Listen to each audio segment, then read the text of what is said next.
fekk ak mbirub Farba Ngom tey maître Amadou Sall di ñu xamal ni yore téléphone moom dañ koy tere ci biir kaso bi moom maître Amadou Sall dëggal na li ni mel waaye di ñu xamal ni téléphone dong la ci ay kàddoom ba tey mu ngi xamal ni téléphone boobu ñoom téye nañ ko lu tolloog 10 jours waxuñu Farba lan cay daal di def mu dikkaat aussi ci conférence de presse ak kàddu yu madame Yacine Fall yëkkati di ñu xamal ni madame Yacine Fall dafa violé li nga xam nag moo di procédure bi ndax exploité nañu téléphone Farba te Farba teewu ko ay avocat aussi teewuñ ko te moom madame Yacine Fall amul droit xam lu nekk ci biir dossier maanaam danoo sàcc li nga xam ne nag moo di téléphone bi pour mën a dugg pour xam li nekk ci biir maître Omar Youm aussi di annoncer une plainte contre Yacine Fall pour violation du droit à l'image, intimidation, atteinte à son intimité et mise en danger de la vie d'autrui. Bon, déjà il y a un problème. Quand maître Amadou Sall dit que téléphone bi dara nekk ci lu dul ay lan son d'accord léegi kii ñëw ne violation du droit à l'image ya léegi yan image lañu maanaam lan benn image la ñu jël ba war a violer loolu parce que si le téléphone y a pas d'image donc prétexte que wax ne parce que contenu bi moo tax ñuy wax contenu téléphone bi yaa ngi dégg donc fekkente ni contenu téléphone bi amul ay image foofu boo koy porter plainte da nga koy porter plainte pour yan image yu mu jël nga koy porter plainte sachant que l'autre avocat dit que téléphone bi moom am na waaye son rek moo ci des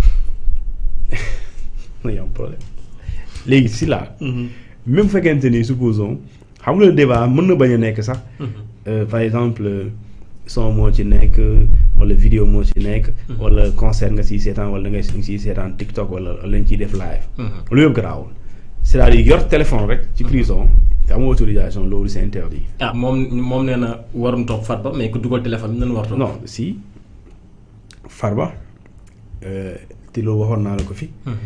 mën nañu topp Farba si mën nañ ko bañ a topp fii. dañ koy topp si téléphone bi parce que téléphone su duggee prisonnier bu duggalee téléphone bu amee téléphone ci kaso bi loolu prisonnier boobu daa violer le règlement intérieur. léegi bu fekkente ni agent pénitentiaire daf ko jàppale. l'agent pénitentiaire a commis une infraction parce que l'agent pénitentiaire n'est pas un prisonnier. Mais le prisonnier, le détenu qui dispose d'un téléphone sans l'autorisation du juge, alors loolu dañ koy considérer comme une violation du règlement intérieur.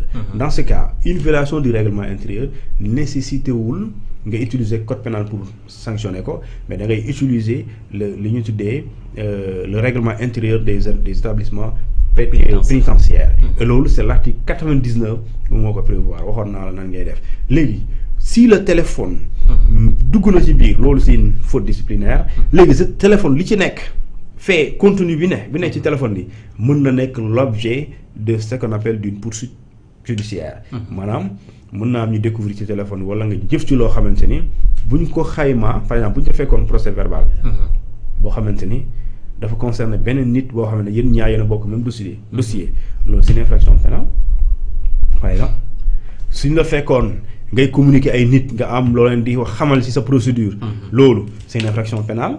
Donc yooyu léegi nag loolu bu fekkente ni gëm naa ne amuloon madame Yacine Fall ne peut pas jël dossier jox assemblée nationale ne leen dindi la immunité parlementaire diw ñu ne ko lan la nga ne ah non c'est-à-dire dindi leen ko parce que yoroon na téléphone. loolu benn député sañu ko def. benn député sañul dindi immunité parlementaire bu fekkente ni dañ leen indil loolu je dis ici bu fekkee dañ leen indil benn document rek ñu ne leen dañuy dindi leen immunité parlementaire Farba bi ñu ne lu tax ñu ne parce que dafa yor téléphone. non loolu ministre def loolu parce que loolu su demee aussi du jàll. donc te gëm naa def loolu maintenant si téléphone bi nag dans le téléphone il y a des faits ou bien du contenu boo xamante ni yoon daf ko tere mooy nga yore ay images parce que même bu dee image pornographique il faut ñu xam les images pornographiques dafay am lu ñu ci des caractères de ce qu'on appelle de atteinte aux bonnes mœurs par exemple su dee da nga def lu ñu tuddee da nga yore ci biir téléphone bi nga yore nga partager ay documents yoo xam ne c'est des documents confidentiels wala ñu tere la accès à ton compte bancaire nga fexe ba installer ko nga joindre ko ak téléphone bu koy manipuler alors loolu aussi c'est des infractions pénales léegi nag loolu seule l'autorité moo la mën a wax lu tax. léegi quant à téléphone bi ma wax la foofu aussi avocat yi te ñoom xam nañu ko. dañ ne le décret bi nga xamante ni moom moo fixé lu ñu tuddee nu ñu fouiller prisonnier bi. l'article 135 bi. si laa lu mu wax daf ne kii di chef de l'établissement pénitentiaire nga xamante ni moom mooy le régisseur ñoo lañ ko tuddee. moom heure bu ko soobee mën na def lu ñu tuddee fouille. mais dañ ko ne su ko defee fouille ci nit yooyu nga xamante ni c'est des prisonniers bu ñu jógee fi dem ñu àtte leen. dañuy def fouille. boo jékki-jékkee yeewu nga ne nga woo sa élément ne leen faites une fouille au niveau de chambre telle dañuy def fouille soo la yóbbee ñu auditionné leen dañuy def fouille. suñ demee hôpital ñëw dañuy def fouille. léegi ñu ne soo fekkee ci ki nga def fouille ay objet lu mu wax dafa leer. Article 135, tous les détenus doivent être fouillés à leur entrée dans la prison et chaque fois qu'ils en sont extraits pour être conduits à l'instruction ou à l'audience et ramenés à la prison. Ils peuvent être également fouillés pendant les cours de la détention aussi souvent que le régisseur le jugera nécessaire. Les détenus ne peuvent être fouillés que par des personnes de même sexe.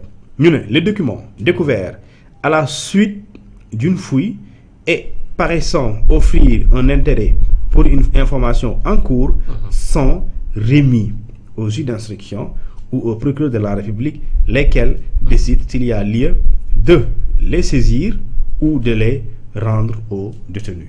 Ça veut dire que donc, si le procureur bu dee jàpp nañ ne fekk nañ ko ci yow il décide de saisir ça. yow kay déjà yoon wax na ko nee na s'il décide de saisir ou de les rendre léegi ils n'ont pas décidé de les rendre mais ils ont décidé de les saisir. léegi c'est quoi le problème. parce que yoon moo ne soo ko fekkee ci moom li nga fekk ci moom ñaar la yow mi fouillé. c'est pas le ministre certes mais c'est le régisseur. régisseur mooy kii di patron wu administration pénitentiaire bi bërëb bi ci boppam. léegi ñu ne boo ko fa fekkee boo jëlee objet yooyu. yow régisseur bi certes amuloo droit tëj di xool wala ngay xool lan lañ ci bind déedéet. da ngay jël bu dee enveloppe nga def ko nii soo paree. bu dee téléphone nga téye ko nii yóbbu ko. juge d'instruction bi parce que juge d'instruction moo ko placé su moom lañu dénk dossier bi. wala nga yóbbu ko procureur bu fekkee ne procureur moo ko placé su mandat de dépôt. ñu ne léegi nag procureur wala juge d'instruction kenn ci ki ko fa indi ci kaso bi. parce que moo ko fa dénkaane da ngay dem jox ko ne que monsieur le procureur ou monsieur le magistrat instructeur. voici lu mu fekk ci prisonnier diw. léegi loolu nga fekk ci prisonnier diw. procureur wala magistrat bi moom dañ ko ne soo ko yoree nga dañ la ko remettre réparé. yow yaay décider ndax da nga koy saisir. wala da nga koy remettre prisonnier bi nga ko fekk. waaw léegi nga téye ko 10 jours mooy da ngaa décider téye ko. léegi si ko loolu yoon la yoon. moom ngay boo defee fuy bu loo fekk bu la neexee jox bu la neexee téye. waaw léegi bu defee 10 jours si yow. waaw léegi jox la ça veut dire que non ou la ñëw ou décide lesquels le rend au procureur ou kii da koy rendre décide kii bi ki ñu ko fekk wala ñu saisir ko. léegi nag il a décidé de les saisir. donc pourquoi nga jàpp ne forcément. daf ko war a rendre.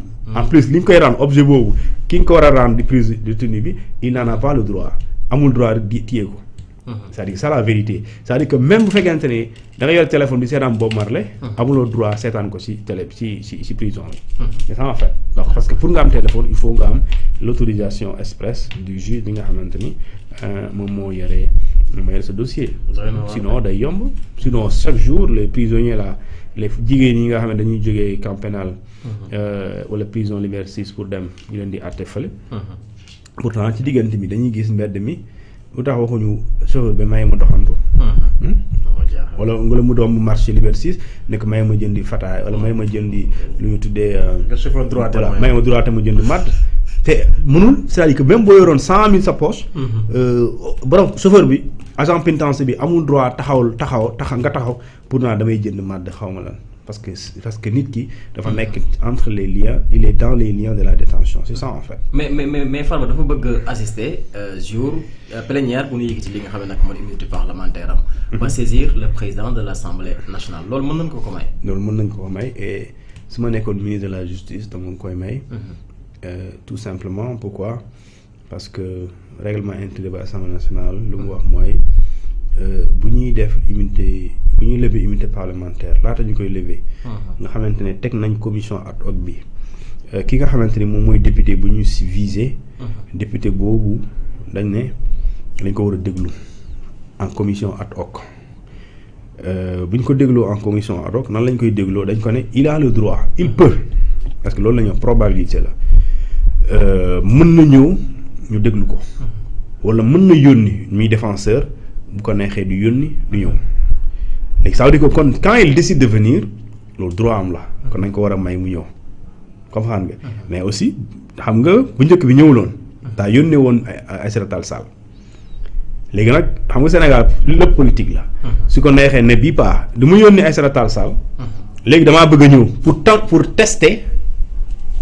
tester leen pour xool ndax le fait que mais damaa bëgg a ñëw ma xool ndax su ma leen ko sant waxee ndax dina ma jox autorisation ma dem assister ko léegi moom buñ ko joxul day am lu mu leen di ŋàññee day yomb ci wàllum politiquement day yomb parce que ëllëg danaan procédure bi ngeen may déglu commission ad hoc bi ngeen di ñëw di waxtaanee sama mbir pourtant maa ngi woon fële ci loxo yoon de mais bindoon naa ministre de la justice pour mu jox ma autorisation jaaree ko ci assemblée nationale mais daa bañ. mais première fois ñëwul woon.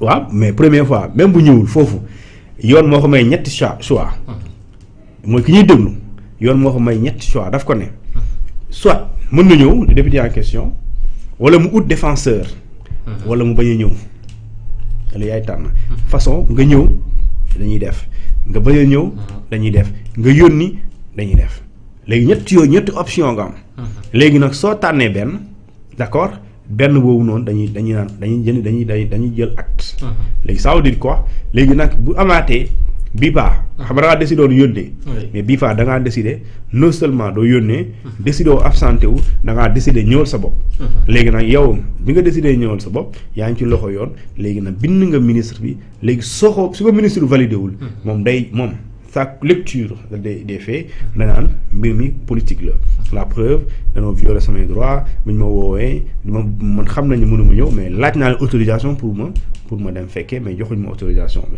mais pour moi loolu du problème et ministre de la justice su ma nekkoon à sa place wala ma am ndogal ci régime bi dama naan le autoriser lui d'assister parce que su ñëwee assister dañ koy wax monsieur l'honorable député ñun de jot nañu demande de levée de l'immunité parlementaire ñu natati natata fee yaa ngi nii léegi yow wax ñu ba pare député yi daal di voté foofu ba pare yu jëlaat ko delloo ko fu mu nekkoon c'est aussi simple que ça donc pour moi foofu warul nekk problème parce que quand il viendra dafay ñëw su escorte su paree dañ koy delloo pour loolu pour moi loolu amul benn problème alors Thioune am na ñaari ministre yi war a dem ci haute cour de justice ki si njëkk di maître Moussa Bocar Thiam nekk ancien ministre de la communication et des télécommunications ak Abdoulaye Diouf Sarr nekk ancien ministre de la santé moom lu ñu koy daal di lu ñu njortu ni loolu moo tax ñu koy daal di woo mooy li nga xam ne nag mooy rapport bu Cour des comptes ci li nga xam ne nag moo di groupe Fonds Force Covid 19 donc ñoom fii ak ay fan dinañ daal di dem jàkkaarloog li nga xam ne nag moo di waa haute cour de justice bu dee Moussa Bocar Thiam moom lu ñu koy toppee mooy dossier aménagement du parc des technologies numériques daal di koy tuddee actuellement Sénégal Connect Park. waaw loolu mooy information bi pour xam ne ndeysaan fait sociétal yi dafa muuru yenn affaires yi nga xamante ni. lu am solo voilà lu am solo la parce que am solo si mooy. am na 5 anciens ministres yoo xamante ni jot nañoo dem. Assemblée nationale daal dina def li ñu tuddee voter la résolution de mise en accusation et ça a fait un tollé wax def na débat ñëpp di ci waxtaan mais bii dangay gis ne c'est un peu presque pas discuter à la télé parce que y a